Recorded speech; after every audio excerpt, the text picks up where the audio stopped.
रउआ अगर इच्छा होके तो रउआ सब प्रत्याशी के एक तरफ खड़ा करी, हमरा के खड़ा करी, डिबेट करवा दी। अब वही में पता लग जाई कि कौन प्रत्याशी के लगे ज्ञानता की कितना कमी बा, कितना भाव बावे। व्यवसाय के बढ़ा के आके जौन प्रत्याशी यहाँ बिजनेस करे के सोचत रहन, ए बेरा तो चुनाव स्टार्टअप हो गइल बा, बिजनेस स्टार्टअप हो गइल बा कि बीडीसी से लड़नी तो मुखिया में आ गईनी, एकरा अलावा कोनो और काम करतनी तो चली खलिहर बैठल बानी तो मुखिया ही लड़ लेतनी। लेकिन अब बीए, बीकॉम, बीएससी और एमए, एमकॉम करें विश्व की सबसे बड़ी यूनिवर्सिटी इग्नू से। सॉल्ड असाइनमेंट और गाइड बुक्स प्राप्त करें। संपर्क करें Mahakal computers, DAV college gate के सामने, सिवान। नमस्कार, प्रणाम, गोड़ लगत तनी। हम ही राजा रवा देतनी मैच बॉक्स के खास मुहिम पंचायत में का बा लेके हाजिर बनी हम मखनूपुर पंचायत से। ये मखनूपुर पंचायत पचरुखी प्रखंड क्षेत्र में बा, जहाँ के 5वां चरण में चुनाव होके वाला बा। अब चुनाव जब होके के बाद तो कसमा कस बढ़ गई बा, लगातार नेताजी लोग के दौरा बढ़ गई बा, जनप्रतिनिधि लोग के चिंता बढ़ गई बा। चिंता तो हमरो बढ़ल बा, जानते बनी। बहरहाल आई हम बानी अभी मखनूपुर पंचायत के पूर्व मुखिया प्रत्याशी स्वर्गीय दरोगा प्रसाद जी के पत्नी चुनाव लड़तनी श्यामा देवी जी, वहाँ के प्रतिनिधित्व करतनी राहुल बाबू। तो राहुल बाबू से हम जाने के प्रयास करतनी कि यहाँ के चुनाव लड़तनी तो कैसे का बा, कैसे का अगर इतना खर्चा कल जाता तो खर्चा निकली कैसे। राहुल, सीधा सवाल सटीक सवाल, जाना मैं चैनल जानल जला जी भैया, बड़का बड़का कैमरा, बड़का बड़का होर्डिंग, हई हैंड बिल, हई प्रस्ताव छपैले बड़, कहीं चुनाव जीत जीब तो मुखिया के रुपया से पैसा निकली। ई सब कोई के अवधारणा एक समान ना होला। ऐसा जरूरी नहीं है कि हर एक प्रत्याशी चुनाव लड़े वाला पैसा जितना इन्वेस्ट करी उतना निकाल ली। कुछ लोग के जनता से प्रेम होला। हमारे पिताजी के सपना रहे, चूँकि 20 साल से वहाँ के 24 साल से चुनाव लड़त आवतनी। यहाँ पे कोविड के जब समय चलत रहे, पेंडेमिक सिचुएशन रहे, तब पिताजी के मृत्यु हो गई। तो ये वजह से पापा जी के जौन सपना रहे पंचायत के विकास के लेके, जौना खातिर पापा जी सर्वप्रथम पंचायत में लड़ल रहनी, उ सपना अभी भी हमनी के दिल में बरकरार बा। आई रउआ जौन जनता देखतनी, ई सब हर एक जनता के दिल में बरकरार बा। तो ऐसे कहीं रउआ ही नहीं कह सकत कि हमनी के बड़का होर्डिंग कैमरा लेके घूमतनी सन। ई जितना कुछ भी बा, ई सब जनता के प्यार के ही है। एमे से फ्री में आवेला जी, फ्री में आवेला। एमे से कोनो नहीं के, सिर्फ जौन प्रिंटिंग चार्ज बावे तमने के पैसा दिहल बा। एकरा वाला ही कैमरा रउआ जौन देखा तनी सब फ्री में बावे। रउआ पूछ सकतनी कैमरामैन से। नहीं, बात कैमरा के नहीं खे। अगर वह चुनाव जीत तनी तो विकास करेम कि अपन जौन लागत बा लागत निकालेम। पहिलका बात तो लागत हइले ही नहीं खे। आ विकास से ना होला, एगो लगाव होला। कोनो भी प्रत्याशी के अंदर एगो लगाव होके चाहिए अंदर कि हाँ हमारा गांव में डेवलपमेंट करे के बा। उ लगाव उहे आदमी समझ सकता जे उ गांव के पंचायत के माटी में खेलल होके आ बढ़ल होके। जे बाहर से आके बाहर से व्यवसाय के बढ़ा के आके जौन प्रत्याशी यहाँ बिजनेस करे के सोचत रहन, ए बेरा तो चुनाव स्टार्टअप हो गइल बा, बिजनेस स्टार्टअप हो गइल बा कि बीडीसी से लड़नी तो मुखिया में आ गईनी, एकरा अलावा कोनो और काम करतनी तो चली खलिहर बैठल बानी तो मुखिया ही लड़ लेतनी। लेकिन उ लगाव ना है। आ जनता इतना मुख दर्शक नहीं खे। ई मानतनी कि जनता इतना साल से मुख दर्शक बन के बैठल बा, सवाल नहीं खे करत, जवना के वजह से डेवलपमेंट भी वो तरीका से नहीं करत जवना तरीका से गवर्नमेंट पैसा अलॉट करता। चली बात चुनाव के बाद, जब चुनाव के बात होला तो मुखिया जी लोग होला, चलिए चाची अनुभवी बनी, ओमे कोनो कमी नहीं खे। लेकिन वो प्रतिनिधित्व करतनी, रउआ एगो नया लड़का बने तो बड़ा बड़का महारथी 1 किलो लगी हन, रउआ 1 किलो लगे, मुँह में अपने आप के कहाँ देखतनी। देखी बड़ा महारथी लोग के अगर रउआ कहेम तो हमारा अंदर कोनो घमंड नहीं के। ज्ञान के बदौलत हम कह देतानी रउआ से कि रउआ अगर इच्छा होके तो रउआ सब प्रत्याशी के एक तरफ खड़ा करी, हमरा के खड़ा करी, डिबेट करवा दी।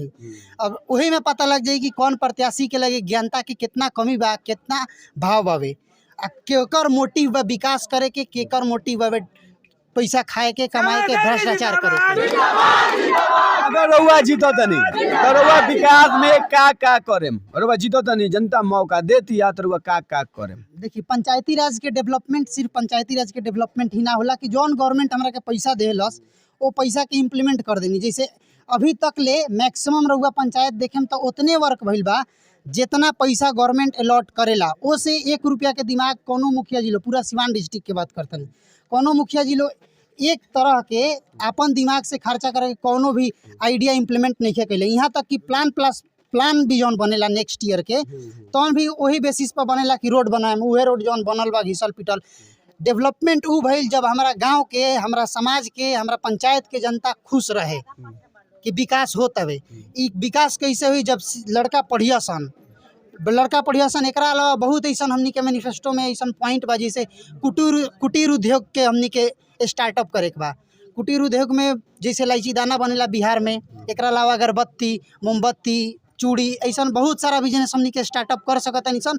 आ गाँव समाज के लड़की या लड़का जे भी खाली बैठल बा वो से बिजनेस में इनकम कर सकता। तो ये एगो व्यवसाय के बहुत बढ़िया तरीका बा। व्यवसाय के बहुत बड़ा ये बावे व्यवसाय बात। अगर व्यवसाय के बात करी जाता तो पिछला 5 साल के मुखिया जी के कार्यकलाप का बा, कितना संतुष्ट बानी हुआ? कैसे विरोध में तो विरोध करबे करे जी, लेकिन कितना विकास कैले बनी हुआ के 5 साल में? 5 साल के विकास ही तो जनता खुद तय करी। और वो देखते बानी जनता के आत्मसमर्पण कितना बावे। अब रहल बात मुखिया जी के विकास के, तो पहले भी कहले बानी और आजो कहतनी, नहर खुनवा देहल, दूसरका की पंचायत सरकार भवन के पैसा पास हो गई उठा के केहुतिया बनवा देहल, ओकरा के सही से इम्प्लीमेंट ना कइल। नेक्स्ट भइल कि जल नल योजना हर एक वार्ड में आइल बा, 14 लाख 16 लाख के बावे तो कितनहू के बनवा देहनी। एकरा अलावा एगो 16 लाख के बाद कितना के बनवाने ऐसा थोड़ी भैया, जितना के यही एस्टीमेट तिया बावे, रहुओ जानता नहीं राजा भैया कि रहुओ जानता नहीं, यही तिया बा। लेकिन एकरा के बरियारी हम कहां बा तोरे हर एक जगह पर बा तोपे के कोशिश काहे करत? ना हम तो पत नहीं कहां बा रुआ के कहीं बात रो हमरा के बताइयो। एकदम बावे रहुआ सही से जांच करवाई, हर एक में त्रुटि ना निकली तो कहेम 6 लाख 7 लाख के ऊपर कोनो जल नल योजना मखनूपुर पंचायत में नहीं के तो कमीशन देहल बा ऊपर से नीचे लो। मैंने कुछ ना रहुआ के मुद्दा के बात बताओ तनी। रहुआ अभी चली 3 नंबर वार्ड में, वार्ड के पास उनका से पूछम कि तहार जौन जल नल योजना बावे तौन कितना के भइल बावे, कितना के एकर एमबी बनल बावे, तो उ कहिया रहुआ से कि 12 लाख के बनल बा। लेकिन रहुआ के वास्तविकता हम देखाई तो 16 लाख के बनल बा, 16 लाख समथिंग रुपया के। 4 लाख रुपया के गबन सीधा हो गइल बा। जनता नहीं के जानत, मुखिया जी के भी पता नहीं के। तो ऐसा बहुत मुखिया जी के पता नहीं के, जनता नहीं के जानत, वार्ड नहीं जानत, तो तू केगो 16 लाख के दावा करता रहो? हम दावा करते नहीं, रहुआ चेक कराई, अगर गलत निकली तो जौन कहन तो दोषी होई नु में हम बताओ तनी नु, हम खुलासा करता नहीं नु यहाँ मंच पे आके। के बा के उ 4 लाख के गबन करता? अब जे भी कइले होई, मुखिया जी के समर्थक कइले होगा, चाहे मुखिया जी के साइन करत होई उ कइले होई। एकरा अलावा तो दूसर कोई नहीं कर सकत नु। मुखिया जी के साइन दूसरे के करेला? हमरा का पता बा, पंचायत के जनता तो इहे कहेला कि मुखिया जी के साइन करे ना आवेला। अच्छा, जब चुनाव बावे तो छोटा चुनाव है, पंचायती चुनाव भले टफ मानल गेल बा, लेकिन हे जा देखत तनी कि संकल्प पत्र आइल बा, एकरा बाद मैनिफेस्टो आवेला बा, तो ई माने अलग तरह से नया हाईटेक जमाना के अनुसार चुनाव लड़तनी। हाईटेक जमाना नहीं खे, एगो पंचायत के पूर्ण डेवलपमेंट खातिर सरकार जितना योजना बनाएला नु, उ सब योजना के अगर हम एगो मैनिफेस्टो में रख देम तबो 30 गो से ज्यादा पॉइंट हो जाए हमनी के लगे। लेकिन यहाँ के लोग सिर्फ सड़क, बिजली, स्वास्थ्य, यह 3-4 गो पर ध्यान देवेला। तो जनता के समझे के चाहिए कि एक्चुअल डेवलपमेंट का हवे। ऐसा देखा ना राहुल कि जैसे तू चुनाव लड़ता रह, तो अभी चुनाव के टाइम बा, तो 14-15 गो वार्ड बा, वार्ड में माल दबा के आवता, तो 20,000 माने 20%, 7%, 10%, 15% कमीशन मिलता, तो लगभग 5 लाख 7 लाख रुपया हो जाता, जो से स्कॉर्पियो फाइनेंस हो जाता। तो स्कॉर्पियो खातिर चुनाव नहीं लड़त। एगो और रुआ के बात बता दी कि आरटीए एक्टिविस्ट हई हम। एकरा अलावा बहुत एने ओने से कॉल अइबो करेला हमरा लगे। जब भी पंचायत के लेके कोनो लेटर डाले नी नु ब्लॉक लेवल पर, तो एने ओने से घमासान मच जाला। तो घूस लेवे के रही तो हम ले रहती वही बेरा। हमें जी खड़ा हो के सत्य से लड़ाई ना स्कॉर्पियो खातिर चुनाव नहीं लड़त। ई रउआ यकीन करी चाहे ना करी, ले